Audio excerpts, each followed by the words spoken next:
અમદાવાદના ચંડોળા તળાવ આગળ બેરલ માર્કેટમાં આજે ભીષણ આગ ફાટી નીકળી હતી. આગની જાણ થતાં ફાયર બ્રિગેડની અનેક ટીમો તાત્કાલિક ઘટના સ્થળે દોડી ગઈ હતી.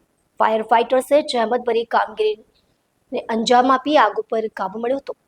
હાલ સુધી કોઈ જાનહાનિની માહિતી સામે આવી નથી. આગ લાગવાના કારણોની તપાસ ચાલુ છે.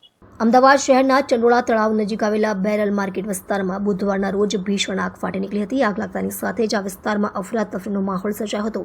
પ્રાથમિક માહિતી મુજબ આગની જાણ થતાં ફાયર બ્રિગેડની અનેક ટીમો તાત્કાલિક ઘટના સ્થળે દોડી ગઈ હતી. આગ પર કાબૂ મેળવવા માટે ફાયર ફાઇટર્સે ભારે જહેમત ઉઠાવવી પડી હતી. અનેક ફાયર ફાઇટિંગ વાહનો અને કર્મચારીઓની મદદથી આગને અંતે કાબૂમાં લેવામાં આવી. હાલ સુધીમાં કોઈ જાનહાનિની માહિતી સામે આવી નથી. જોકે સ્થળ પર હાજર ટીમોએ સાવચેતીના પગલાં સ્વરૂપે આસપાસના વિસ્તારને ખાલી કરાવ્યો હતો. આગ લાગવાના ખરેખર કારણ અંગે હજુ સ્પષ્ટતા થઈ નથી અને આગળની તપાસ ચાલુ છે.